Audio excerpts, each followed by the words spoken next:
রক্তদান কর্মসূচির মাধ্যমে মানবতার সেবায় এগিয়ে আসার আহ্বান স্বেচ্ছাসেবী সংস্থা শ্রী সবুজের অভিযানের। সদ্য ৮ ট্রেডমার্ক চিহ্নপ্রাপ্ত স্বেচ্ছাসেবী সংস্থা শ্রী সবুজের অভিযান তাদের এই সাফল্যকে উদযাপন করল রক্তদান কর্মসূচির মাধ্যমে। এই দিন 23শে জুন 2024 রবিবার বর্ধমানের বাবুরবাগে শহীদ শিবশঙ্কর সেবা সমিতির কার্যালয়ে মোট 11 জন রক্তদাতা রক্তদান করলেন। সংস্থার একক উদ্যোগে প্রথম এই রক্তদান কর্মসূচি। এই উদ্যোগের মাধ্যমে সমাজের পাশে থাকার বার্তা দিলেন শ্রী সবুজের অভিযানের সদস্যবৃন্দ এবং আরও বেশি ব্যক্তিকে রক্তদানে এগিয়ে আসার আহ্বান জানানো হলো সংস্থার পক্ষ থেকে। বিশেষ সংবাদদাতা ব্লু লাইট নিউজ।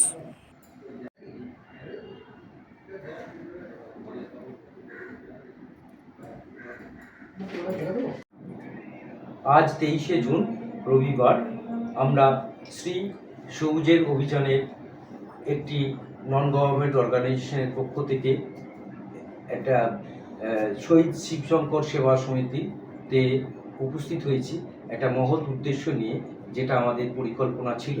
সেই পরিকল্পনা মাফিক আজকে আমরা একটা রক্তদানের অনুষ্ঠানের আয়োজন করেছিলাম এই শিবশঙ্কর সেবা সমিতিতে শ্রী সবুজের অভিযানের পক্ষ থেকে। আজকে আমাদের অধিকাংশ সদস্যদের উপস্থিতিতে আমরা আমাদের এই রক্তদান অনুষ্ঠান সাফল্যমণ্ডিত করতে পেরেছি এবং আজকে যারা রক্তদান করেছেন আমাদের সংস্থার অধিকাংশ সদস্য এবং আমাদের যারা বাইরে থেকে এসে এই সংস্থার এই মহৎ উদ্দেশ্যকে সাফল্য করার জন্য বাইরে থেকে এসে রক্তদান যারাও করেছেন তাদের জন্য আমাদের সংস্থার পক্ষ থেকে অসংখ্য ধন্যবাদ, কৃতজ্ঞতা এবং প্রণাম শ্রদ্ধা নিবেদন করছি।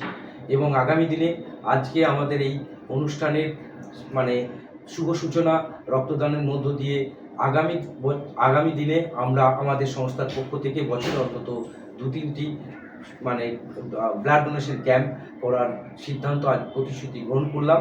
এবং আমাদের আজকের অনুষ্ঠানে যারা উপস্থিত ছিলেন এবং যারা এসে রক্তদান করেছেন তাদেরকে আমরা আরেকবার সশ্রদ্ধ আন্তরিকভাবে শ্রদ্ধা নিবেদন করছি এবং আগামী দিনে এইভাবেই শ্রী সবুজের অভিযান এই মহৎ উদ্দেশ্য নিয়ে আরও এগিয়ে যাবে এই কামনা করে আজকে আমাদের এই অনুষ্ঠান এর স্বাগত জানাই।